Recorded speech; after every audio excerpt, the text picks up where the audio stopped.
In today's video, we've got a great one lined up. We're going a little early today because we are going to be breaking down and covering everything that's about to happen in the next 30 minutes. David Sachs, the Crypto Czar here in the United States, is going to be going live in a press conference to make some very big announcements about how America will become the staple of crypto worldwide. What will he say? That's what nobody knows. But we're going to speculate on it, and we're going to watch live along with you guys.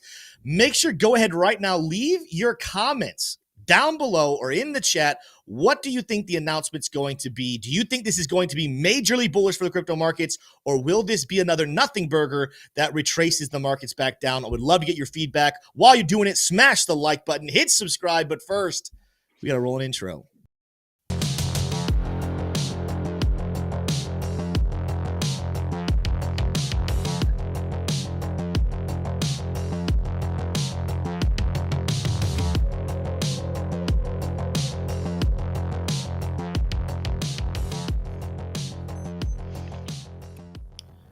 Welcome, everybody, to the Investing Bros live show. Like I said, different time today because of this press conference, but it's so good to be here with you guys. I am joined by these two fine gentlemen with me. We got our producer down here, Smay, in the bottom right. Smay, how are we feeling today? I'm feeling great. I just think that, I want to see the NBA do better. That's how I feel, guys. That's how I feel, man. It just still hurts. It still hurts. I'm still in denial. I hate to see the Lakers doing well. That's the worst thing in the world. But anyways, with that, how are you doing? Yeah, I am. I'm still getting over whatever this stomach bug is. But you know what? The cool thing is we work from home. So, I'm not going to get anybody else sick with this. Hopefully, I don't have to leave the stream midstream to deal with anything. But T-shirt, before I continue talking about what's happening with my bodily fluids, what's going on with you, my man? How you feeling today? Better than I deserve, Tim. I have sequestered myself away, and I don't want to get sick because we don't want to lose our two main bros. So I am sequestered away. I'm feeling good, feeling very very good. I've been drinking some kombucha actually recently to boost my immunity. But yeah, excited for this press conference. There's a lot to expect what he could say. There's kind of the very wide Bollinger Bands on what he could say and what he might say. So I'm excited to discuss it. Yeah, I'm going to put a poll in chat here. Everybody go ahead and vote in this poll. What will happen today while we're live? Will we pump? Will we dump? I'll read those results here in just a couple of minutes. We're going to look at some charts here and how the markets are still responding in anticipation of this meeting. We have some stories, believe it or not. We're going to break down what our predictions are and what our thoughts are about what this meeting could hold and what it could be successful and what it could do to be maybe a negative. But first, we got to throw it to T-Shroom for a quick 1 minute rundown of other news headlines that are popping off today in case you hadn't heard them. All right. Yeah. Well, hot off the press is that Jerome Powell will actually be at a Senate testimony on February 11th. That's not what I'm showing here on the screen, but that is literally hot off the press. So just you can know that one verbally. FTX Bahama repayments will begin on February 18th. 16 billion was a number that was thrown around about how much money could be getting returned. Today, Senator Hagerty has introduced the Genius bill. And this is guiding and establishing national innovation and U.S. stablecoins. So mainly a stablecoin bill. We'll get into that a little bit more in a minute. This is probably the biggest headline today. Some retaliation from China last night. China to impose a 10 to 15% tariff on oil, agricultural equipment, coal, and liquid natural gas. So this is pretty bearish, but it is to impose, meaning it hasn't done it yet. So there's still time for them not to do that. And then finally, we are today celebrating the 60th birthday. Happy birthday, Michael Saylor. We hope for your price prediction of 49 million per Bitcoin to come true very, very soon. Happy birthday, Michael Saylor. And we know that you tune into every show we Investing Bros do. Sorry we didn't tell you today was going to be so early, but happy birthday for sure. Let us know. Put a Michael Saylor in chat to celebrate his birthday today. Clearly, a lot of people very interested in this. We're not the only ones live during this time, but we already have 1,600 people here on YouTube, 500 people over on X. Wherever you are watching, make sure to smash that like button. Happy birthday to Michael Saylor as well. Yeah, so the thing with China and oil, again, we watched this happen recently, obviously with Canada and Mexico. It looked like we were getting into a massive trade wars. Of course, Donald Trump has a call with presidents of both those countries. Yes, Prime Minister of Canada, President of Mexico, and all of a sudden we're at least getting a month delay. My guess is there's a conversation happening between China and America very soon on these tariffs as well. I'm not going to read too far into that, but what we are going to have to read into today is what does this press conference look like? And I'm going to set the stage, and we're going to look at some charts here in just a second. But Donald Trump now has been acting president for just about 2 weeks now. I think 2 weeks from yesterday, technically, but 2 weeks worth. And since he's been elected president, since he's been in the office, there's been a lot of ups and downs, a lot of roller coasters of emotions in the crypto space. People expecting him to come out as if his number one thought, his number one concern is going to be about crypto and about a Bitcoin reserve, national reserve coming. And when he didn't even mention crypto for the first couple of days, people began to get a little bearish. People began to think maybe he was abandoning the crypto space. Well, then all of a sudden he does make announcements that we have a stockpile. And he says it's not just going to be Bitcoin. It sounds like a lot of altcoins as well. The market really wasn't sure what to do with that information. Then these tariffs come out. We have a massive dip in crypto markets. Find out he's a negotiator. He fixed all those problems. Markets are back up. At the end of the day, my overall point here is, guys, he's been president for 2 weeks. Like him, love him, hate him, whatever you are, no matter how you feel about him, it is still way too soon to make a judgment on whether Donald Trump has been successful as a crypto president or a failure. I'm not ready to crown him as a success just yet. You guys know that I like him as the president. I think he's going to be good for the country. I think he's going to be good for crypto. But I still reserve the right to say, you know what, I'm wrong. I just think it's way too soon right now to try to make any final judgments on how he's performing for the sake of crypto. So we got to stay locked in.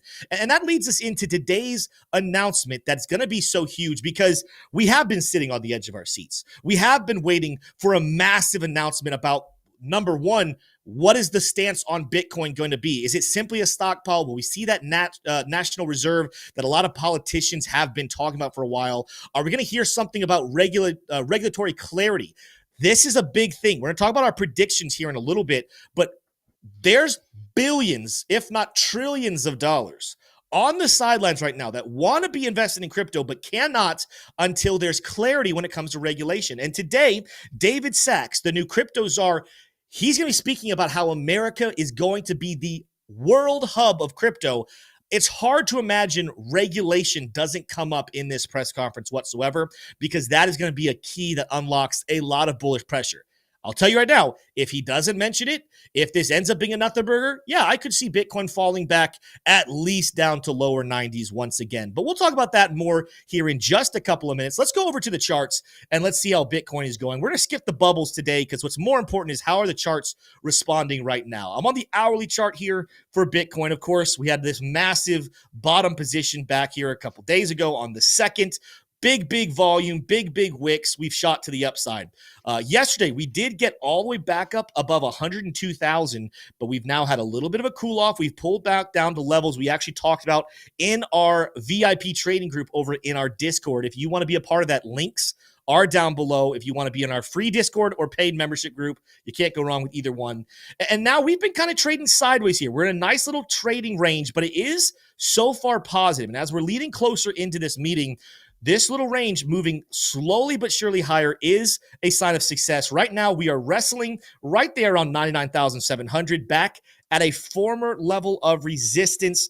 Can we break through? Well, a lot of that's going to depend on what David Sachs ends up saying here in about 20 minutes from now. But that's kind of what's happening. While we're live, we will be watching the 1 minute, 5 minute charts. We'll be watching for significant levels of support and resistance. Just, things can get very volatile while this happens. Do not be surprised if anywhere between now and when he speaks or early in speaking, we're dropping down back towards 99,000. In fact, don't be surprised if we actually even use sometimes the 1 hour support levels. If we start to make a big fall, hey, I wouldn't be surprised. I don't think it's going to happen, but I wouldn't be surprised to see a retouch. If something doesn't sound quite right, if people are getting a little bored, We could fall all the way back down here towards 97,000. That doesn't mean it's a failure. It means we are working right now within a massive amount of volatility. And let's take a look at how the volatility is kind of looking here today. Because I said 97 is on the table. What I would really say, look at the hourly Bollinger Bands right now.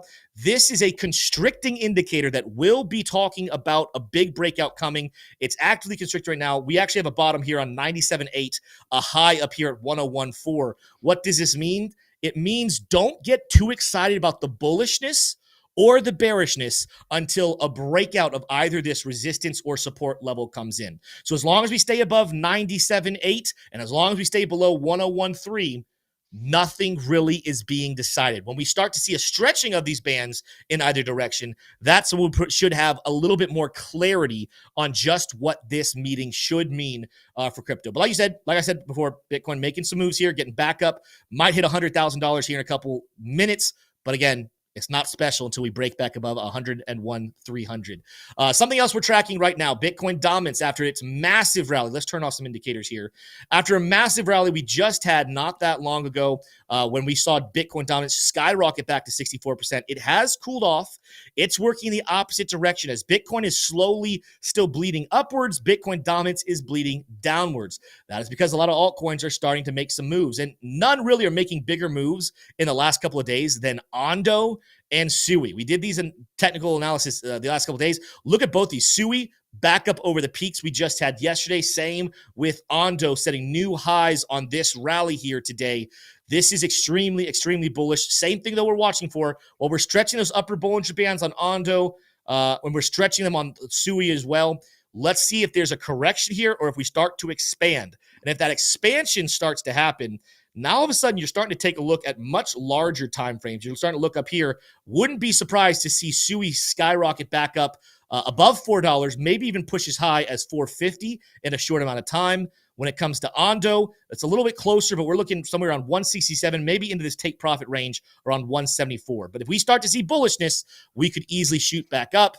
Otherwise, what you're looking at is saying, hey, we could easily still drop back down here in the range of $1.30 for Ondo, and then Sui, let me go back to that one, somewhere here in the range of roughly 327, and we really haven't made any clear movement based off of the volatile movement. So there's so much that's happening right now, but that's the big stuff right now. Bitcoin, of course, the coin that leads the charge no matter what's happening.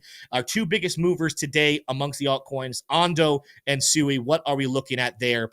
We can go ahead and go off my screen here, and with about 18 minutes left, let's get into some of these headlines, and we're going to save time for about the last 5 minutes before the press conference happens. We're going to break down our expectations, our thoughts about what could happen in this meeting. What would be success and what would be a failure? But first, let's throw it to T-Shroom. Let's go through some of those major stories. You guys who are here, 2,800 of you on YouTube, 1,500 of you on X, smash that like button right now. Tell YouTube that you're loving this stream. Shroom, what do you got for us in the news? Let's break it down.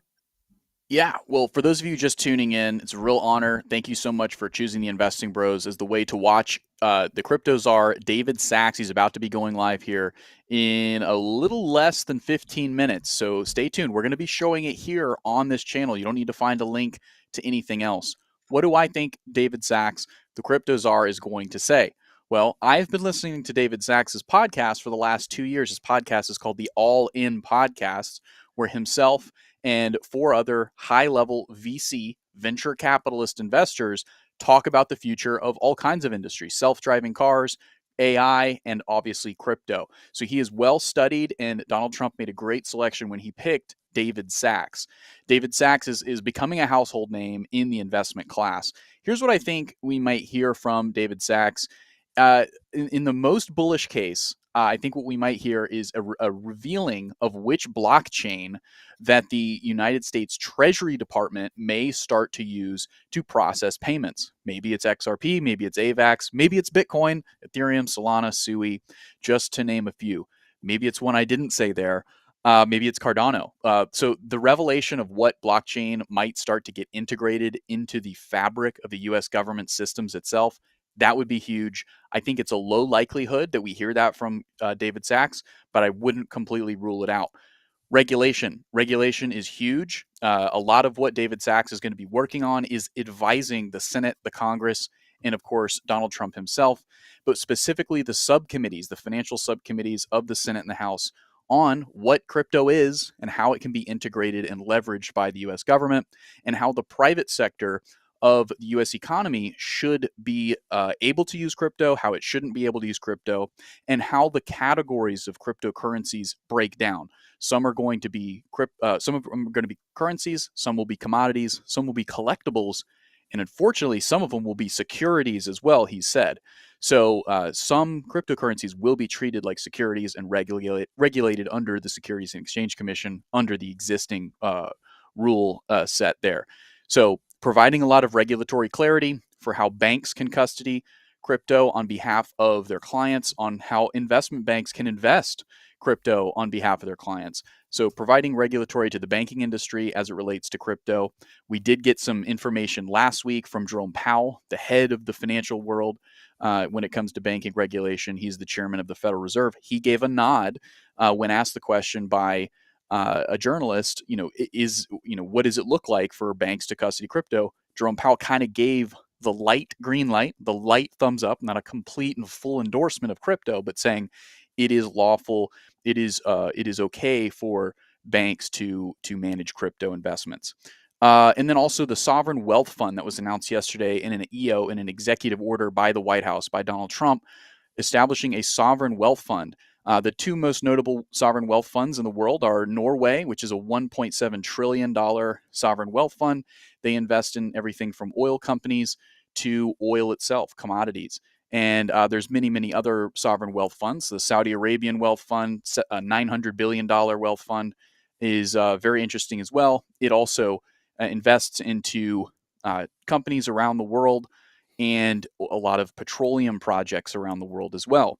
So could the sovereign wealth fund potentially be the solution to the Bitcoin strategic reserve, or will there be announced a separate Bitcoin strategic reserve? We're going to be bringing to you all live David Sachs here in just a few minutes. He's going to be going live, and these are some of the things that I expect him to potentially talk about. So, Tim, what made sense there? What are your predictions? And let's go ahead and give the hard preview for what is to come. Yeah, we're working behind the scenes right now while you're talking there. So it's looking like there's going to be some complications to get it to go live. We will find one way or another to get this to go live. C-SPAN had a link on their YouTube channel. Smate, come up real quickly. Let's talk about this with the people, because even so we can get on the same page here. Yes. So what's going on here? What are we going to do to fix this? So I was looking into the website we have pulled up here to be able to pull up the stream, and if you guys in the chat have any ideas, then help me out here. But on their website, I was looking at where it was supposed to air. It's supposed to air on C-SPAN 3, one of their many channels. And with that, to be able to pull up the C-SPAN 3 on cspan.org to watch, you need to connect a TV network. And it doesn't say YouTube TV is one of the options. No, YouTube TV and Hulu are not options. So it's just a bunch of the traditional cable and dish networks and stuff. So crazy. I'm gonna see it. I'm gonna see if I can find it streaming on their YouTube account. But my suspicion is that it won't, because this is streaming on C-SPAN 3, and it seems like the only stuff that streams on the YouTube channel is stuff that's on the main C-SPAN network. So like the big stuff. And this is, I guess, not considered the big stuff. So just hang in there, guys. We're gonna do our best to find a stream to show it. But yeah, someone said it could be on X. It's supposed to be on X. Yeah, so I'll be on the lookout. But Shroom or anybody, if you guys find links, send it to me. Yeah, I'm gonna look. I'm gonna look up. If someone has a link on X that you guys want to post in chat, we can grab. That would be good as well. I'm looking up real quickly on X. Sachs press conference. Yeah, it's one of the key things being typed in right now. All right, we will find this if you guys have a link in chat. By the way, let's read this poll real quickly. We had over 1,900 votes. Lots of votes here. 78% are saying that we will pump. 22% saying dump. It's crazy because a lot of people in chat, a lot of vocal people in chat saying dump. So the bears are out in bunches. All I'll say is, while I'm believing that it's going to pump as well, sometimes it's not the greatest thing in the world when people are confident Again, this could end up being a very bullish situation. I don't want to flood people out, but sometimes when people are overly confident about it being bullish, that's when you see something bad happen. When people are overly bearish, that's when something good happens. I told you before here, Bitcoin, if you go back to my screen, Smay, if you can, Bitcoin rallying here, still well below that level I told you that would kind of give us some really bullish territory here, but we're testing some resistance on that trend we kind of have going on. Let's see how Bitcoin responds, but it's over 100,000, 100,500. So people absolutely buying up the dip early in anticipation that something will be big. What I can tell you is more than likely volatility is going to happen. So if you start to see a bleed, don't run for the hills. Don't think that means automatically the whole thing is over. It just means there are experienced traders out there right now who are watching. Let's go to the 1 minute chart right here. Look at the volume coming in here on the 1 minute chart in the last couple of minutes. You know what that volume is telling me? Because it's confirmation volume. It's people buying it up volume. That tells me when I turn on this liquidation chart that we're building up some liquidation levels right now. 99.3 looks very juicy. A lot of longs will be liquidated right there. Then again, remember I told you guys earlier, down towards 98 could be interesting. Big pocket of long liquidations being set up in that camp as well. What we're chasing right now, though, we are chasing some shorts that could take us all the way up here towards 101.4 almost before it's all said and done and clearing out those things. But what I would prepare people for, nothing has been said yet. We have no idea what's actually going to be said in this announcement. So volatility is what I would predict the most. You can go off my screen here, Smay. You asked me earlier, T-Shroom, one of the questions when we got into this problem, we're trying to find the stream live. You asked me like what my take is on how things are going down here.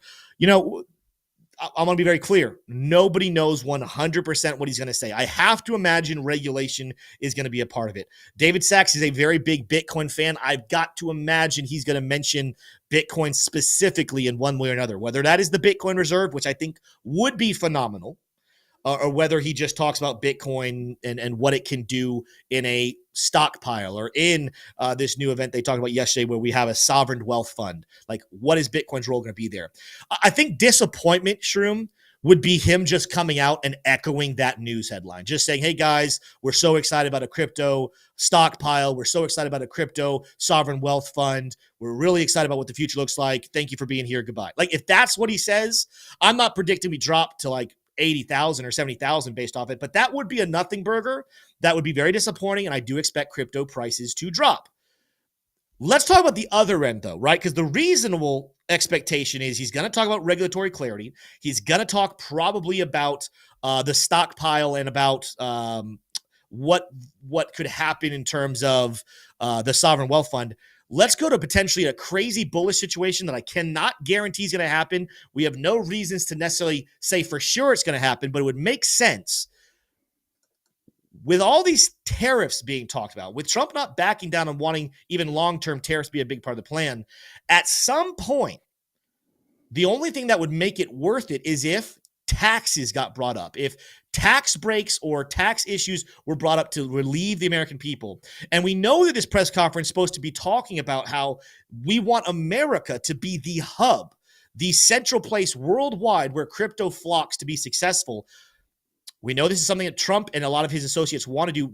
What if, bear with me, what if today we heard an announcement about a move to eliminate all capital gains taxes on American-based cryptocurrencies, to incentivize cryptos to relocate and build their headquarters here in the United States? I'm not guaranteeing it's going to happen, but I do think that's something we should be potentially looking for. Not a failure if we don't get it, but that would be phenomenal. If that happens, ladies and gentlemen, I would fully expect every single cryptocurrency, especially the ones based in the United States, to potentially have some God candles while we are live. Again, I can't promise it's going to happen. I don't have any sources. I wish I had a source or a rumor that that's what it's going to be. But from a logical standpoint, if we do want to see America be the hub, eliminating taxes, capital gains taxes on crypto to compete with several other cities and countries worldwide that already do that would be a massive move. That could bring some massive implications. T-Shroom, I want to get your take on that. What are your thoughts? What is the likelihood you think that taxes becomes a part of the conversation here today with David Sachs?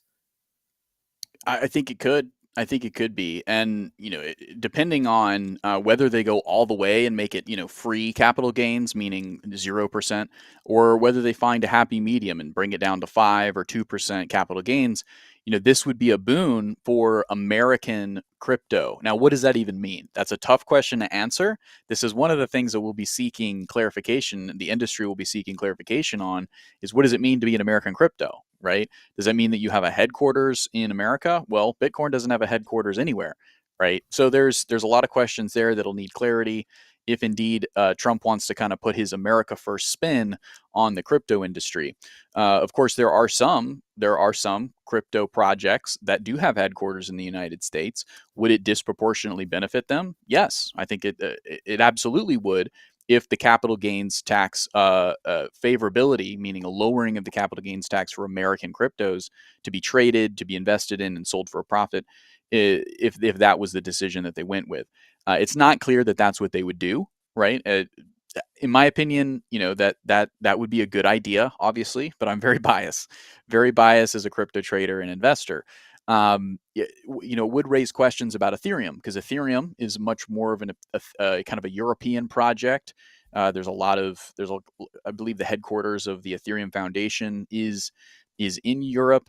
So it would raise questions about some of the biggest projects that there are, Ethereum kind of being the main one, but as well as Bitcoin, because Bitcoin doesn't really have a headquarters. So, I think answering that question, that is going to be something that there's too big of an unknown there. And this is why somebody like David Sachs is so key, because it's not just you and I that's asking these questions. It's also our elected officials in Washington, senators and congressmen and women, who are trying to get their head around this industry that they can't stop hearing enough about. There's so much to learn. And when it comes to something like capital gains tax, that's very, very normalized in industries like Forex and obviously U.S. stocks, as well as bonds. When you take a profit, you pay a capital gains tax, unless you're in some kind of tax deferred shelter like a 401k or an IRA. What will happen in the United States is not up to David Sachs, unless I've really missed something about the way that our government functions. It's up to the Senate and the Congress. But David Sachs's role is to advise those elected officials, because they have every other issue on their plate: immigration, uh, agriculture, tariffs, trying to, education. The education department, is that going to be around much longer? They have a lot of fires to put out themselves. So when it comes to capital gains, or even earning an income from the crypto industry, there's a lot of questions to be asked. And David Sachs will hope to endeavor to at least give some signal as to what the investment community in crypto and what the industry itself can expect from the White House and from the Congress and the Senate. Also, as well, for all of these things, whether it be regulation on stable coins, capital gains tax, all of these things, whether or not that you're getting a Bitcoin strategic reserve, all of these things need a timeline as well. I think that'll be something that David will shine some light on as well. And we're going to be streaming David Sachs here, the Crypto Czar, in his press conference in just a few moments. We're trying to get the link. I've been clicking around. I don't see it live anywhere else. But it'll be in the public domain, so we should be able to stream it. So make sure you're sticking with us. I'm T Shroom. I am one of the investing bros here, and I really love engaging and answering questions about investing and about crypto. And I do that all day in the Investing Bros Discord. You can find the link to that in the description down below. Whether you're on mobile or desktop, you can find the description a link to our free Discord where you can ask any question. Maybe you're just getting started in crypto, right? Or maybe you have a very technical question about capital gains taxes. And those are some things that we can help send you to the right resource, or even answer ourselves. So you're in the right place if you're looking for a grounded, trustworthy source of information on crypto. There are a lot of nefarious actors in the cryptocurrency space. That'll be something that we may hear David Sachs address. There's been many accusations from senators like Elizabeth Warren of Massachusetts that the whole crypto industry is wholesale just a bunch of criminals, right? So we'll hear him potentially kind of signal whether or not that type of rhetoric is going to be acceptable moving forward. But what we try to do here at the Investing Bros is also bring you all clarity on what projects that are in the industry may actually be nefarious, may actually be out to get you and not to enrich you in the future of finance. So All that and more is what can be found in the Investment Bros Discord. A free link is down below. Go check it out. Tim, are we any closer to being able to find a stream? I think so. Smay and I are working rigorously behind the scenes while you are talking, getting this Very up. nice. I do believe he commented. He says he thinks he has it. Cool. He says, Smay, we're good. We got it. We'll find out. Yeah. But I have a Even stream. I have a Even if stream we just that restream claims to somebody be else's this, stream, right. we will have it here. Well, no, I found the source, I believe. So Okay, cool. Very cool. We'll find out. Very cool. I went to the same thing that guy that you sent me, that guy's link. He pulled up the YouTube page, and I looked up that title, and I went to that account. Nice, So hopefully that's the stream, guys. Thank you for standing by. But, thank you, this is Kankles89 for the ridiculous. super chat. Banking GOP. Okay, there's another one. People, yeah. Okay, so if we need it, that account that just went there in chat, Smay. Investing Bros put it. Kankles super chat says it. So we'll have it one way or the other. It does look, from what I'm seeing, the source of somebody else streaming it. It is not live yet. So I saw a bunch of people in chat here right now screaming, "Let's go live now!" We will have it live up as soon as it's going. I just don't see it live just yet. Just sent it to you on X, Smay. Or I sent an X link to you here in our streaming software, so you should be able to see that. Yeah, pull up what you do see, Smay, just so people can see what we're looking at right now. Yep. Yep. So this is what we're looking at right here. This is it. That's what I have pulled up on Twitter. Yep. You've got it there on YouTube. So it looks like, hooray, this is good. We will be able to bring you all the stream. But it is 2:31 and nothing has changed on this page. So well, that's okay. They're just prepping the cameras, and they're making sure the water's filled for our Crypto Czar, David Sachs, who we'll be hearing from here in just a few moments. Excellent. I will say, Smay, it looks a little cleaner on Twitter in the link that I sent you, but that looks good too. That looks fine. All right, so we're feeling a lot more comfortable. It's looking like we're very close to 100% certainty we'll be able to bring you all the stream here. Tim, what are the markets telling us about this stream? Are they front running this? Are they saying that this is going to be bullish? Are they selling off? I know that a lot of cryptos were red this morning. Well, this is what we're looking at right here on Bitcoin right now. 100,500 is where we are. We did make it up here to 100,800. We're back down. We pulled back down to 103. It's volatile right now, guys. It is. Nobody knows what's going to happen. Once again, I'm checking other places. It is not live yet. So anyone who's freaking out right now, wondering what the heck is happening, it is about to start. I promise you, it is about to start. It is not going yet. As soon as it is live, we will have it right here. You guys can see it in that bottom left corner. But that's what I saw, Bitcoin doing, being volatile right here. We just take a look at these other ones. Ondo, it popped up, got up almost to 150. It's now cooled off here just a little bit.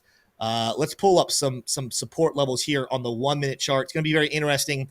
We do start to pull back. We got some strong support here around 147.5, give or take there. On SUI, same thing. We popped up here around 390. Looks like support for this one's going to be somewhere in the world of 381 if we do start to make some sort of pullback. All we know here, guys, again, if you're just joining us, thank you so much for being here. Volatility is going to happen. Do not freak out one way or the other. We're going to have some pumping. We're going to have some dumping. We're going to have a lot of chaos going. Stick with us. Everything is going to be okay. I promise you. One thing you can do, though, that will make sure everything's okay. I heard somewhere that if you smash the like button on this YouTube video, then that's a guarantee that the markets will pump.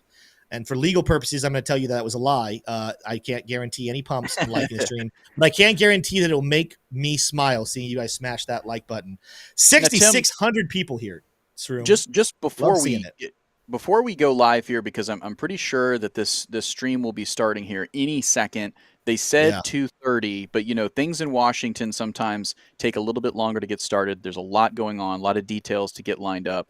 But what I'm seeing on your chart there is something that maybe other people who use TradingView, they may be unfamiliar with. That's a reversal channel there from an indicator pack called Lux Algo. And if you look at the logo here on my hat, we love Lux Algo, and you all can actually use our link that's down in the description below to get a discount on that Lux Algo package. But Tim, show the good people who are tuning in right before the stream starts. We hear from Crypto Czar David Sachs.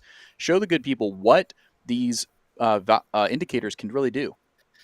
Yeah, I mean, ultimately, Luxalgo, it's the number one trading tool that you can find out there. I learned technical analysis years ago, and then when I found Luxalgo, while I still do traditional TA for sure, it is hard to beat the support and resistance levels given to you by Luxalgo. Also, one of the greatest oscillators right here, which we should pay attention to. The 1 minute oscillator right now is looking like a sell-off wants to happen. Excessive buyers are leaving. So do not be surprised. We talked about that smart trail around 100,200 gets touched here. Why? Because we had reversal calls. We've had bearish momentum. This is a money flow indicator. And while that money flow had been climbing, it looks like it's on the excessive buyers are coming back in. So that could pump us a little bit more. But when we start to see this money flow go down, when you see that light green leave, it's a great sign to short the market back down to our smart trail right here. There'll be other times where you see it the exact opposite with a lot of bullishness. But if you're serious about trading, if you want to be a trader, or if you are a trader and you're okay, but you want to get better at making more predictable calls, you cannot beat what Luxalgo has. So go check it out in the link down below. By the way, if you want to join our private VIP trading group, one of the ways you can do that is joining our memberships, or if you purchase Luxalgo with our link and join our Discord, letting us know your email you signed up with, we can get you into our VIP trading group for free after that as well. So yeah, there's Luxalgo. Thank you to Luxalgo for this. Listen, this is taking longer. I mean, this is normal. 6 minutes late for Washington. I don't know why they're taking so long. I think T-Shrimp's right, though. They're setting up some cameras, making sure everything's getting good. But we're going to continue to be here watching how these things work. So don't go anywhere. We will be one of the first ones to show you guys what's actually going on. Let's take a look at some other charts. While we're, Smay, let us know if something happens there. Let's go off that screen. Let's go back to my screen, and let's take a look around the block at some other cryptocurrencies and what's happening here. We're going to go off the 1 minute. Let's go back to the 1 hour. So I told you guys earlier, watch the Bollinger Bands. Nothing excites me about the bulls until we break this 101, 400, 101, 300 level, getting above that Bollinger Band level right there. That could unlock some major levels. We have an order block right here at 102.1, but you'll notice, let's turn the Bollinger Bands off, very thick red bar versus a green bar. And if you don't use Luxalgo, that's completely okay. What this symbolizes is that a lot of bears will be exhausted if we get back to this levels. This is levels where a lot of bears sold pretty harshly. They want to get rejected, but if we come back up in this range, it could exhaust a lot of short positions, not as many bullish positions. That could be very, very massive for Bitcoin. Let's check it on Ethereum. Ethereum, a lot of chaos here more recently. Big drop the other day, but it's making its way back up here. Let's take it on our oscillator here. We got a bullish buy signal not that long ago here on the 1 hour chart with that green reversal, bullish momentum, positive money flow. It really should be hitting when watching this stuff. You're going to look for liquidation levels. You're going to look for order kind of in this range. Don't be surprised to see an easy pop up. Almost to 3,000, taking out some of those liquidations right here. But this is another good example to bring up our Bollinger Bands. Yeah, we're at the resistance level right now. So if we can break those, start stretching those to the upside, that would be phenomenal. But as long as we stay beneath them, you can't necessarily make any big bullish claim whatsoever about how Ethereum is. Anything else you want to say there, Shroom, before I move for Ondo TA? Yeah, just so some of you all are tuning in and you're saying, where the heck is David Sachs, the Crypto Czar for the United States under the Trump administration? We have the live stream pulled up. Smay, actually show the good people here. Show the bros. The live stream is right directly below me. It says Banking Committee Press Event. It is not yet live. So this will be going live here in just a few minutes. It was scheduled for 2:30. For some reason, they're taking a little bit of their sweet time. Yeah. That's okay. We'll give them plenty of space, plenty of grace, because they're doing the whole hard work in Washington to make America the capital of crypto. In the meantime, let's jump over to David Sachs, his Wikipedia page, get a little bit of a bio. Who is this David Sachs? Born in May 25, 1972, he's a South African-American entrepreneur, an author, and investor in internet technology firms. He is a general partner of Craft Ventures, a venture capital fund, and he co-founded in late 2017. Additionally, he's a former co-host. He is a former and a current co-host of the All In podcast alongside Chamath Palihapitiya, who we talk about quite often, and Jason Calasanis, as well as David Friedberg. Previously, Sachs was the COO and product leader of PayPal, a name you may recommend. You may know of. He was actually part of the PayPal mafia, which includes Elon Musk, and he's also the founder of Yammer and CEO of Yammer. In 2016, he became the interim CEO of Zenefits for 10 months. And in 2017, Sachs co-founded Craft Ventures, an early-stage venture fund. His angel investment included some big names here, bros, including Palantir, which is up big today in pre-market. It's actually blasted off. I think it's up 20% today, Palantir. But he's invested at the earliest stages in Facebook, Uber, SpaceX, and Palantir, as well as Airbnb there at the end. And in 2024, December, so this was last year, President Donald Trump named Sachs the White House AI and Crypto Czar for the incoming administration. So that's David Sachs. It's a little bit about him. Born to a Jewish family in Cape Town, South Africa, and immigrated to Tennessee, of all places, United States, with his family when he was 5. So he's an immigrant. I think that would make him a first-generation immigrant. That's a little bit about the Crypto Czar for the United States, David O. Sachs. It's interesting that it says he's a former co-host of the All In podcast, because he definitely is still a host. But as an avid listener of the All In podcast, I will say that he has been absent from the last, I think, 7 episodes. So for the last 7 weeks, he's been busy. He's been busy on the on the cutting edge of crypto and AI legislation, aiding the Senate and the Congress of the United States in understanding these two technologies. Just crypto would have me busy 24/7, trying to get the right briefings and the right reports to send to Tim Scott, Senate leader in the United States, and to send to Nancy Pelosi down in the House. That would keep me busy all the time. He's also got AI, all artificial intelligence, and we're going to be bringing you the stream just here in just a few moments. It's out of our hands when this stream starts, but we have the stream. It's going to be brought to you here in just a few minutes, and you don't know why it's delayed, but it's delayed. Let's just check out. Let's do some charts while we're waiting on this, everybody. Let's take a look at what's happening in the charts. Shout out to what we were just talking about not that long ago. Bitcoin has come back down below that 1 minute smart trail. Remember, I told you guys those excessive buyers, the bubble popped. Oscillators coming down. It's already kind of reaching some support level. But the reason we went a little lower here, take a look when you move to the 3 minute chart. Boom. We had a sell signal here as well. Excessive buyers, that money flow is going down. The red reversals, the bearish momentum. We are now looking like we're bouncing off of this 3 minute smart trail. So we're going to keep an eye on that one. Again, let's take a look at some other coins here. We looked at Ethereum. Someone was asking, let's take a deeper look here at Ondo. Like we mentioned earlier, Ondo had big buy signals come in earlier today. We're rallying right now. We're hitting close to some take profit levels that Luxago has given us there. We told you there would be some volatility in this area as we are stretching that top of that Bollinger Bands, but we're fighting with it right now. If we can get up here and start making this Bollinger Band move exponentially higher to the upside, all of a sudden what I'd be looking for 4 hours as well, man, I'd be looking for a move up above 168 at this point. Now, we're breaking the 4 hour smart trail in this movement, a very, very bullish move. We had a buy signal kind of flushing in right now on the 4 hour chart with green reversals, bullish momentum, and that money flow looks like it wants to go positive right there. So very good sign. Even though he's not live yet, the markets are very excited right now about what David Sachs could bring to the table here. Everyone, it's a real honor to be here. Sounds like we're here. All right, let's get into Capitol Hill here to speak alongside such distinguished leaders from both the House and the Senate. I want to thank Chairman Tim Scott, Chairman French Hill, Chairman John Bozeman, and Chairman G.T. Thompson. So thank you all for your leadership and commitment to addressing some of the most important opportunities of our time in ensuring that the U.S. remains at the forefront of innovation and digital assets. The President said in his executive order in the first week that it's the policy of his administration to support the responsible growth and use of digital assets, blockchain technology, and related technologies across all sectors of the economy.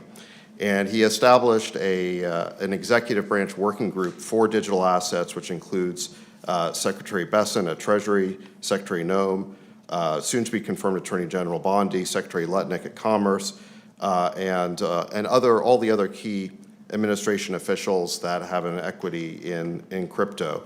And similarly, the SEC has set up a crypto task force led by Hester Peirce, which is also looking at this issue. And together, our objective is to accomplish the task the President assigned for us in his EO, which is to propose a federal regulatory framework governing the issuance and operation of digital assets, including stablecoins, in the United States. I've talked to many founders over the past few years, and they've told me repeatedly that the number one thing they need from Washington is regulatory clarity. They just want to know what the rules of the road are so they can abide by them. We're coming off, frankly, 4 years of arbitrary prosecution and persecution of crypto companies where the SEC wouldn't tell founders what the rules were, but then they would prosecute them. And many founders have even told me stories of being debanked personally just because they had founded a crypto company. All of this, this approach was driving this important technology of the future offshore, and we want to keep that innovation onshore in the US. Financial assets are destined to become digital, just like every analog industry has become digital, and we want that value creation to happen in the United States rather than giving it away to other countries. This will also, I should add, be much better for consumer protection because it's easier for regulators to supervise an activity when it's onshore. And it's probably not a coincidence that the single biggest fraud in the history of crypto, which was FTX, was based in the Bahamas. By moving the innovation onshore, it'll be easier to separate out the good actors from the bad actors. And we want to encourage the good actors, the innovators, while protecting the market from the bad actors. And I think a market structure legislation with clear definitions and fair rules will do that. I want to say additionally, we're excited about working with both the House and Senate on stablecoin legislation. I know Senator Hagerty introduced a bill today. This stablecoins really have the potential to ensure American dollar dominance internationally, to increase the usage of the U.S. dollar digitally as the world's reserve currency, and in the process create potentially trillions of dollars of demand for U.S. treasuries, which could lower long-term interest rates. So let me stop there, and I want to thank the chairman here today, Chairman Scott, Chairman Hill, Chairman Bozeman, Chairman Thompson. And I look forward to working with them as part of the administration to help turn President Trump's policy into reality. This was a week one priority for the administration, and we're excited that our counterparts in Congress are equally committed to ensuring American dominance in digital assets. I look forward to working with each of you. And with that, I want to say work with each of you in creating a golden age in digital assets. And with that, I'll turn it over to Chairman Scott. Thank you. I think David represents promises made, promises kept. I love the campaign trail when President Trump was out there making promises, and we see today he's keeping those promises. And in so many ways, I think back to a kid as I was a long time ago, growing up in a single-parent household, mired in poverty, and hoping that the American dream would one day be accessible for me. I think that we're standing here today at the precipice of greatness for so many kids who are looking forward to democratization, having access points for their families and for themselves that makes it easier and less expensive to do business in this country. I love the concept that we see today, synergy within the administration, the House, and the Senate, focusing not on ourselves, but focusing on working class Americans who desperately need to reduce their prices and increase their access. That's what the bicameral working group will help tackle. I have a pre-existing working friendship with GT and French and John. And the good news is we come together already having proven the ability to work together to get things done for the American people. It's an exciting time to be an American. And as David said, the golden age has begun. And the good news is it's going to get better. I'm excited about what we will accomplish for the American people. I'm excited about the synergistic approach that we're taking in the House and the Senate, with the White House leading the way. Next, you'll hear from Chairman French Hill. Thank you, Chairman Scott, and David Sachs, thank you for coming to Capitol Hill to celebrate with us the fact that in the 119th Congress, we have a bicameral project for both a stablecoins bill and a regulatory framework that will bring clarity to digital assets in the United States so that we are the land of opportunity, the land of innovation that we have been for decades in so many other technologies. We don't want to be behind in financial technology and digital assets in the United States, but our innovators, as David Sachs reported, need clarity. They need to know what the rules of the road are, and that's why I'm excited to be here today to share this announcement that we're forming a working group on a bicameral basis between the House Financial Services Committee, the Senate Banking Committee, the House Agriculture Committee, and the Senate Agriculture Committee to make progress on that clarity for a regulatory framework and to create and structure a stablecoins bill that will lend itself to advancing America as the reserve currency of the world. This is a big issue. Bicameral support this year is dynamic because last year in the 118th Congress, we had success on a bipartisan basis in the House on both stablecoin legislation moving out of the House Financial Services Committee and for the regulatory framework moving across the House floor with a strong bipartisan vote. 71 Democrats joined House Republicans in moving that policy forward. So in my view, with the wind at our back of a leader like President Trump, who knows that financial innovation, financial technology is where America's heart is, where our entrepreneurs' our hearts are, that will lead from the executive branch. And now, with this bicameral partnership with Senate Agriculture and Senate Banking, along with our House committees, I look very, very forward to the success we're going to have in the 119th Congress. And let me ask my good friend from Arkansas, a fellow Razorback, the chairman of the House Ag Committee, John Bozeman. We're all still excited about the big Kentucky win. So it's good to be with you all. We've been working hard on this for the last 3 years. And we've had our ups and our downs. When we started working on it, crypto was gaining popularity. And then with Sam Bankman-Fried and other things, it seemed like perhaps it was in trouble. It's rebounded, though, and is bigger than ever. So our goal is to make sure that consumers are protected, make sure that the industry, in order for it to grow and be able to offer all of the things that it does offer to the various disciplines that are out there, whether you're a bank or whether you're investing a client's money for their retirement or whatever, you've got protections, there's structure in it, and it will allow the industry itself, because it is regulated, people have confidence in that, to grow. It's a little different than our normal situations in the sense we've got these jurisdiction things. So I'm the chairman of AG. Why am I here? Because we have the Commodities Futures Trading Commission, and some assets are commodities, some are securities. So the SEC has jurisdiction over the securities, CFTC has jurisdiction over the other.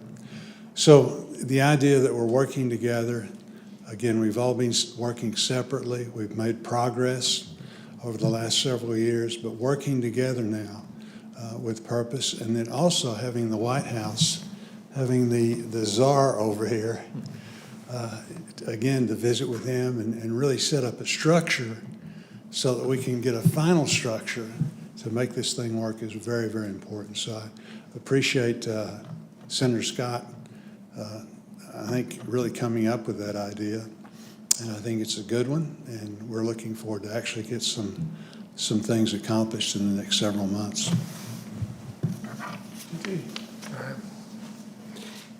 Good afternoon, everyone. I'm Congressman G.T. Thompson, Chair of the House Agriculture Committee.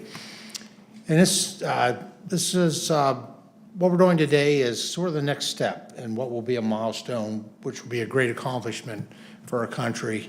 America really was a leader when it came to Internet 1.0, right? It was the Internet of knowledge. And the Internet 2.0, again, it was America that led that for the world, not just for our citizens, but for the world. And that was the Internet of things. And then Internet 3.0 is what we're talking about today, and that's the Internet of value. And we're approaching it in a principled way. You know, my colleagues here mentioned a couple of those. Number one, do no harm. You know, protect consumers, provide that regulatory structure, that certainty, both for the industry, but quite frankly for the consumers as well. And secondly is foster innovation, because the opportunities are just really are unimaginable. Well, what I believe is that whatever's over the horizon is going to be very, very exciting. So I'm really, well, first of all, just very thankful to President Trump for his historic efforts to bring regulatory clarity to the digital assets markets. His leadership with the work that David Sachs is going to lead on his behalf is going to be a game changer for American competitiveness in the global race to build the new economy. The president could not have picked a better person to helm his AI and digital asset efforts. David brings a wealth of experience in exploring new technologies and building successful businesses to this new role.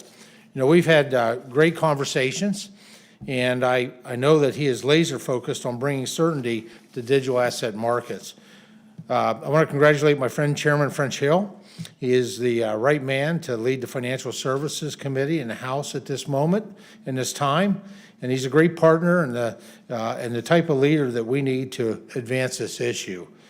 We worked incredibly well last Congress together alongside Patrick McHenry, and I'm excited to build on that work together.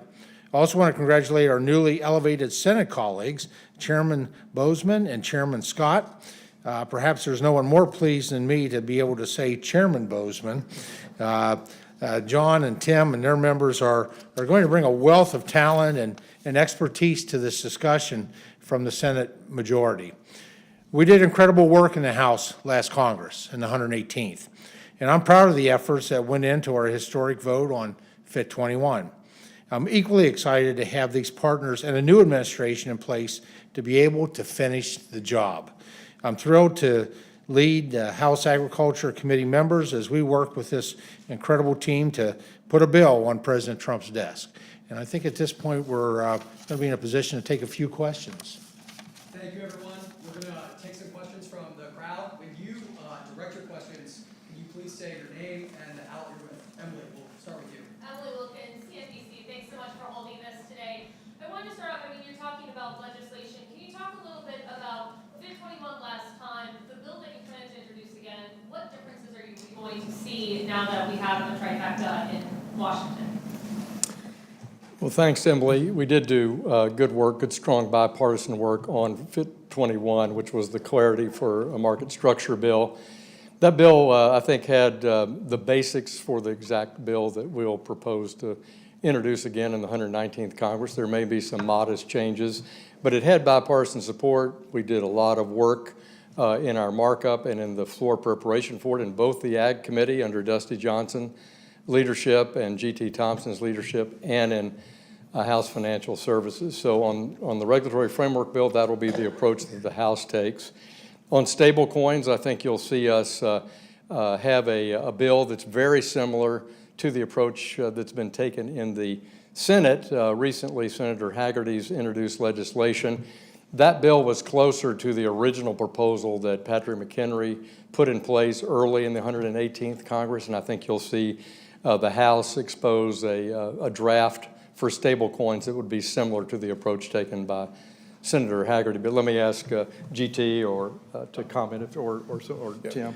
So I established this year a digital asset subcommittee so that we could take a deep dive into market structure as well as stable coins. Good news is stable coins led by Bill Hagerty on the Senate side out already today. We've seen Cynthia Lummis as a co-sponsor. Market structure is a place where you have left and right leaning in. We have members from Gillibrand and Lummis working together in the past, now working together in the future, coming to the table to create the framework for the Senate so that we can harmonize FIT 21, the parts that we see as a path forward to a signature into law. So the good news is, from my perspective, having the Digital Asset Subcommittee really working on the market structure at the same time simultaneously having Bill Hagerty lead the conversation around stable coins, having that bill out for us to take a look at, and there will be an amendment process, will be a part of that for us. And then hopefully, very quickly, we'll see the House, they're working on it as well, so we'll have a legislation that's able to go to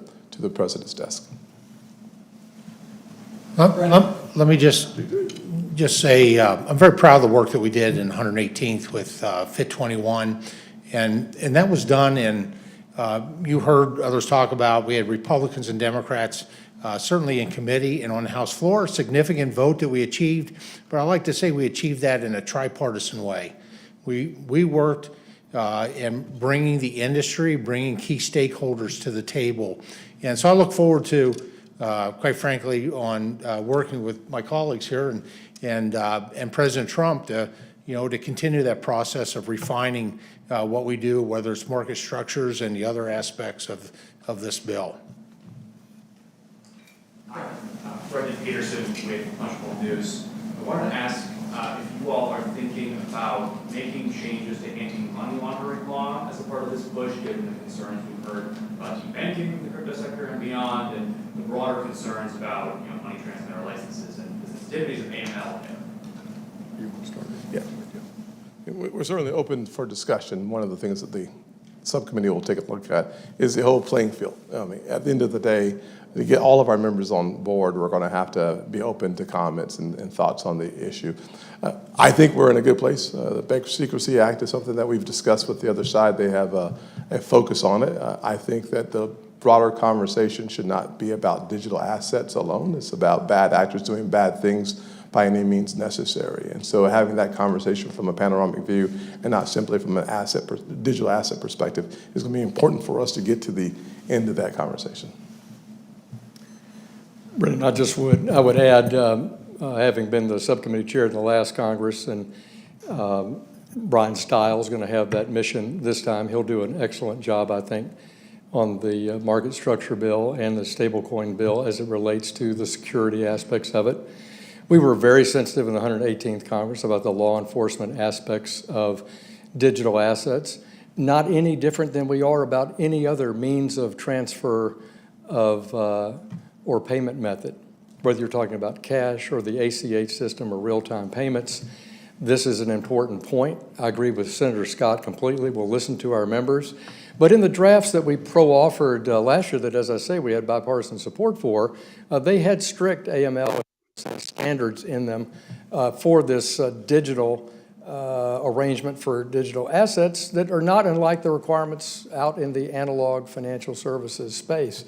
It's why we call the bills fit for purpose, because this is not an intermediated form of finance anymore, and so these laws have to reflect how transactions are conducted. But AML and BSA are important for every member on both sides of the Capitol.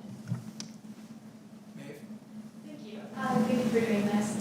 For both of the stablecoin and the FIT bills last year, I'm just curious this year whether you have any idea of the timeline when you expect to get those worked through Congress, and then also could this ride along anything like the Farm Bill, for instance, given the agriculture connection?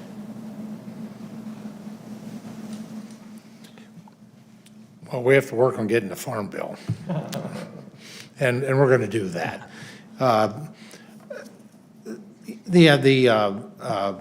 The time-wise, I think one of the most important things we're doing now, with every Congress, we have new members that retire or are defeated, and we have new members coming in.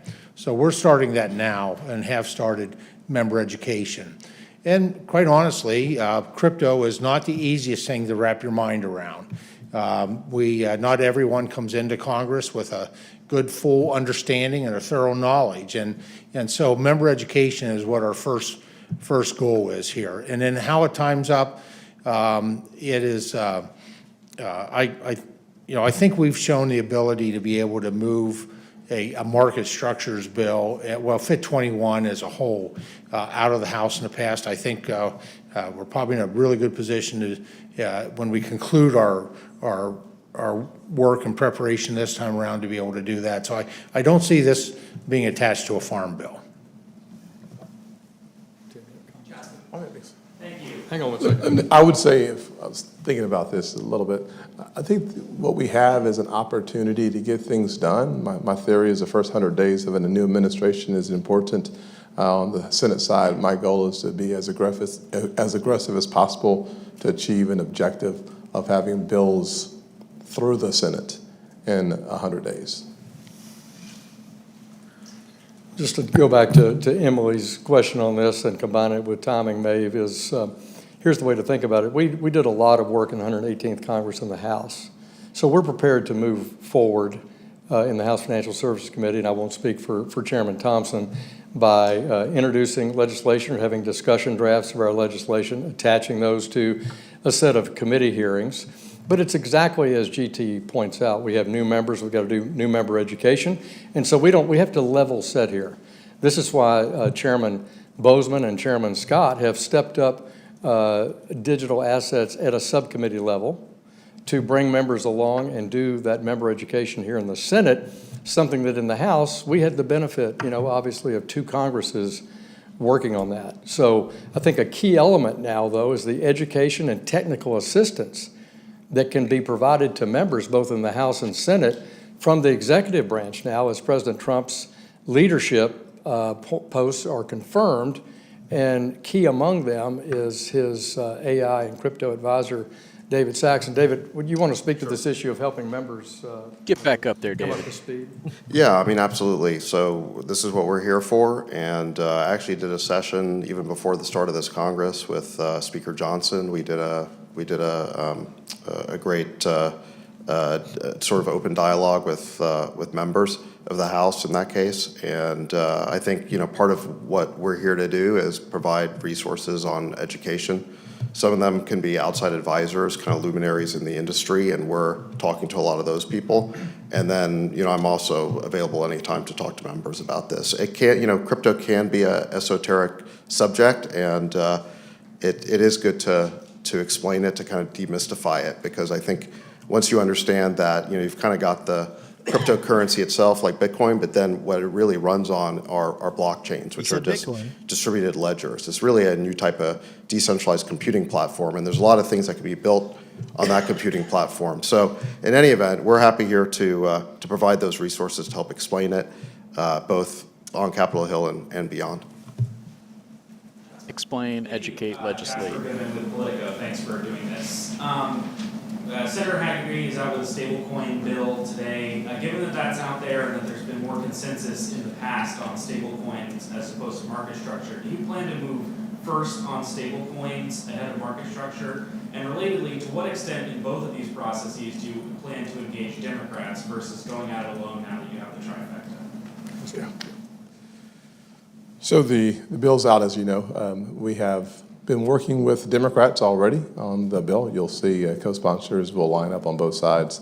Good news is that the bill is moving quickly. I'm actually pleasantly surprised at a place where you see very little bipartisan coalition building. The members of the committee, as well as folks like Gillibrand off the committee, are very anxious to have a win in this digital space. And so for the first time in a long time, there's a reason to take a deep breath and release it, because the legislation moving forward very quickly is happening. Good news is they have had, as French said, a lot of time working on the legislation as well. Finding the places where there are disagreement will be the key for us getting it to the president's desk, and that's where I think the task happens next, is to take a look at the component parts of Hagerty's stablecoin bill. But that's what we're moving first, is stablecoins. That's a pretty large statement. In the House, and I'll speak for the Financial Services Committee and then yield to my friend GT, we're proposing that we'll essentially move the stable coins and a FIT 21 type structure, as I've now answered that question 2 or 3 times, on a similar track, meaning we're going to begin that process where we left off in the 118th Congress. And we worked hand in glove diligently with our colleagues on the Democratic side of the aisle in the House. Many of the ideas that are reflected in the market structure bill and some in the stablecoins bill reflected views from the minority party in the House. And we'll continue to do that. And you'll see that as we move forward with a set of hearings in the discussion. So I remain committed to trying to make these bills bipartisan success in the House. And certainly we'll cooperate with the senators and try to be a part of any kind of educational effort here on a bipartisan base to support their efforts here in the Senate. GT? I have the same commitment, so I really don't have anything additional. All right, last question, Jennifer. Thank you so much, Jennifer Schonberger with Yahoo Finance. On the campaign trail, the president said he supported a Bitcoin reserve. I'm curious what the plans are for that at this point. Now we're talking. And will the administration consider putting crypto into a sovereign wealth fund that is After you. So one of the things that the president instructed us to do was to evaluate the idea for a Bitcoin reserve, and so that is Not one yet. of the things. That's one of the first things we're going to look at as part of the internal working group in the administration. So as soon as we get all that set up, we're still waiting for some cabinet secretaries who are on the working group to get confirmed. So we're still in the very early stages of this. But that's one of the first things we're gonna look at is the feasibility of a Bitcoin reserve. I think the concept of the sovereign wealth fund is a little separate, and you'd have to talk to Secretary Lutnick, or soon to be Secretary Lutnick, about that. Thank you all very much. Boom. Secretary Lutnick's confirmation will be very pivotal. That's going to be some big signal for crypto prices. Yeah. That's it. All right, that is it. Let's discuss this real quickly. And a lot of people still in here, so if you guys, I got a lot of notes. if you enjoyed being here with us, make sure you smash that like button. Yeah, I think I'll start off, Sherman, and you go. I wouldn't call the whole thing a colossal failure, but there's a level of this that was, they sold this as going to be a lot bigger. They sold this as maybe some key decisions. And it sounds like there are some key decisions they've made with the concept of starting in the stablecoin world, it is going to be helpful. I mean, that was part of a lot of the fear that led into a lot of the bearishness of the 2022 bear market. Obviously, we had a recession coming. Inflation was out of control. That was the biggest factor. But concerns about stablecoins and fear about what stablecoin regulation looked like was a big factor in how fast and how violent crypto prices dropped. So getting some very clear regulatory clarity on stablecoins, I do think is something that's very important. I love hearing that. It's just, I wish that they would expand this and to say, and they're going to, but they have not come up with official regulation when it comes to how to handle cryptocurrencies. You heard him say there at the end, the last question, great question. You guys campaigned on this trail of having a Bitcoin reserve. He pretty much did a very political thing where he said, I can't answer that question right now because it's not my responsibility. It's not my place to answer it. But that's going to be the first thing we look at with the launching of this new group. That's bullish, but just not necessarily immediately bullish. That's not something that we were hoping for right this very second.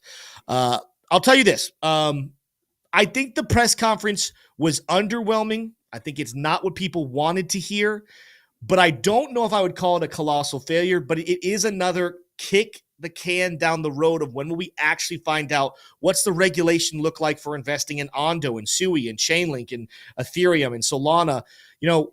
This is the kind of stuff that's really needed for the next big move in crypto. I'm not saying we can't start to re-rally here again.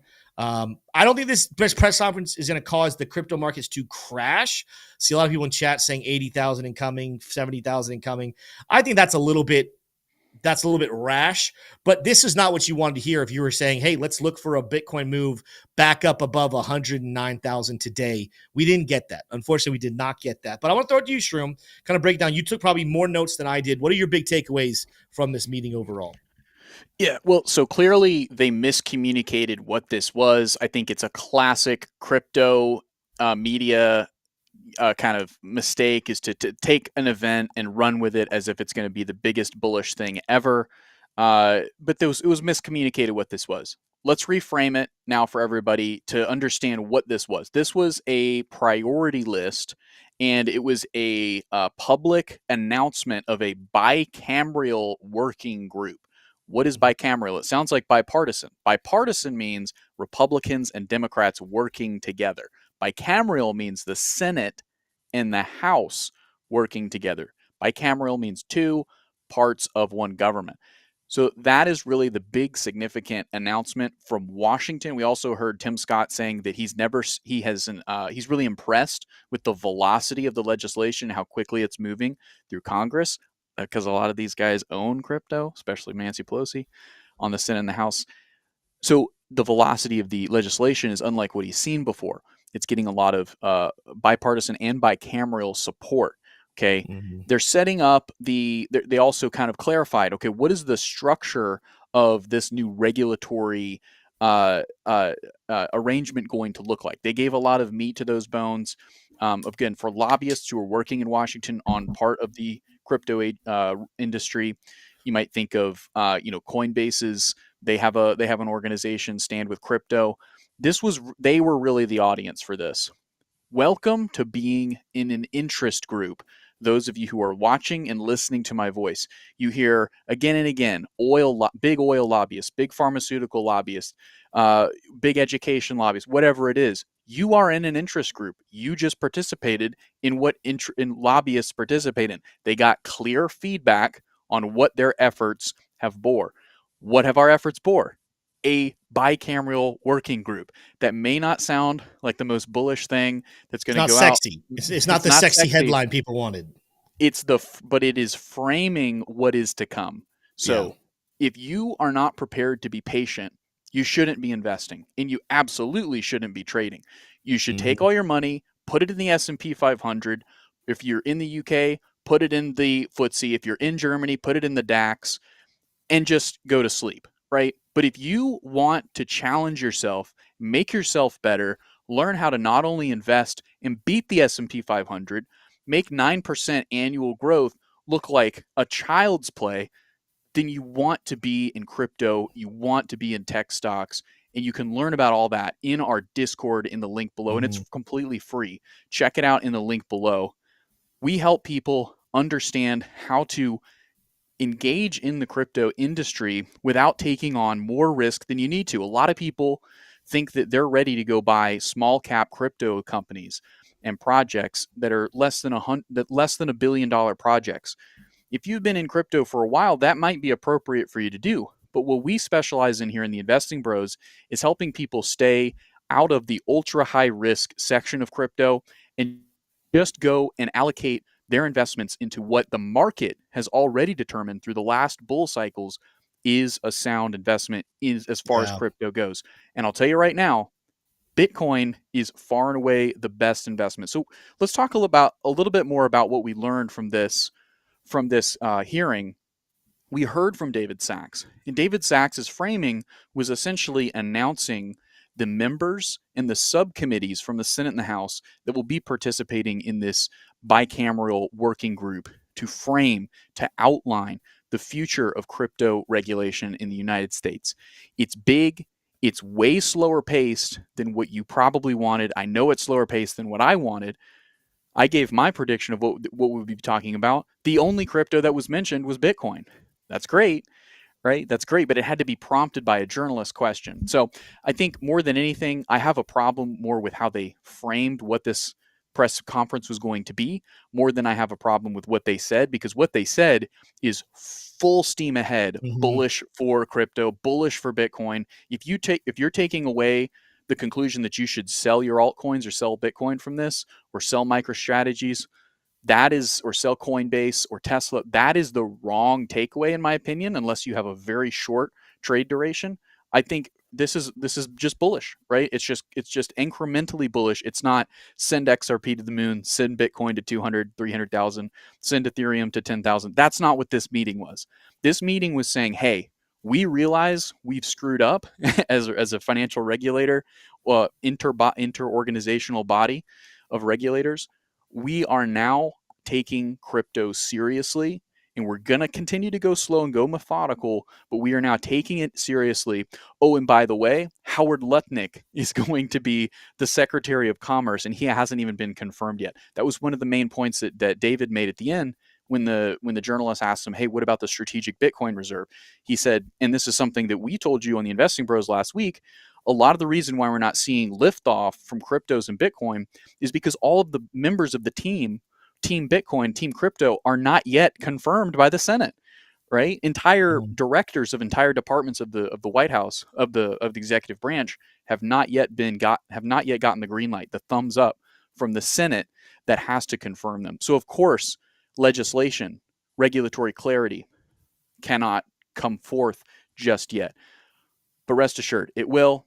It's extremely bullish. This meeting was a huge green light. It was dim. It wasn't exciting, but it's Washington. What more could you want?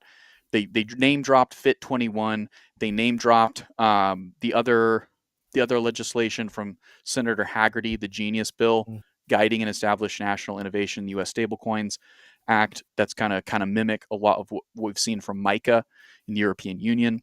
Again, this sounded like a lot of boilerplate. If you were looking for a bunch of fireworks and pizzazz and name dropping XRP and HBAR and Cardano and AVAX and Solana and SUI and all of your favorite cryptos, this was not the show for you. However, this was the show for, again, crypto lobbyists, crypto legal teams working in corporations, kind of thinking over, should we invest in crypto? Hearing this type of momentum from Washington, it allows those legal teams to say, check the box, yes, we should look into investing in crypto. Yes, we should get on board and see how we can move some of our more important, more insensitive data systems on chain. So this excites me. I'm a nerd, though. We're nerds here. We're into crypto. We love it. We're not just here for the gains. Yeah. Tim, what do you disagree with? What did you see? And let's wrap it out. No disagreement. I'm going to sum it up here and we're going to wrap out today's stream. Listen, if you are somebody who wants to see Bitcoin at $115,000 by the end of the week, this was a massive disappointment. If you're somebody who cannot be patient to wait for the gains of this bull market, this was a massive disappointment. But if you aren't necessarily in a position where you have to see the results tomorrow, if you're willing to play the long game, if you're new to crypto, this was a very bullish event. I mean, ultimately, those of us who study the markets each and every single day, those of us who are trading the markets and we want to see a big pump, we're left here just very disappointed. But to all of the people out there on the fringe of, is it time to invest in crypto or not? I don't know. We'll see. These are the types of meetings that will encourage them that regulatory clarity is coming. It's not here yet. We're not 100% certain what it'll look like, but it's coming. To an outsider, to a traditional finance investor who's not investing in crypto just yet, this was a very, very good meeting. But I'll tell you this, if you're wanting 115K by tomorrow, not going to happen. This was not the fireworks that we are looking for. It is unfortunately a time that we have to continue to sit and wait, trade the charts, watch the volatility play out. That's one thing we told you was going to happen today. We were going to see a pump. We saw that very early. We were going to see a dump. We saw that pretty much the rest of the press conference. What does the next 24 hours look like? We'll have to wait and see. I want you to be aware right now that because a lot of experienced crypto investors and traders are walking away from this meeting disappointed, upset, there's going to be a temptation to enter some heavy short positions. Well, you know what happens when retail enters heavy short positions? You get heavy liquidation positions as well. Do not disregard the ability to have a fake out pump back to the upside simply to clear out liquidations. We're still in a very long-term bull market. This was not the spark that's sending us to brand new all-time highs, but it is something that leads us to brighter days ahead. And is one of the reasons why I still believe the bull market is not over yet. But let us know in the chat down below. And I know a lot of you guys are negative. Some of you guys are positive. Give us your feedback down below. I thank every single one of you guys for joining us today. On your way out, please smash that like, hit that subscribe. If you're watching on X, come over and subscribe to our YouTube channel as well, as we are close to hitting 50,000 subscribers, but we need your help. Go click on it right now. We'll see the Discord members over in Discord. The rest of you will see you tomorrow, 3 p.m. Eastern Standard Time. Adios.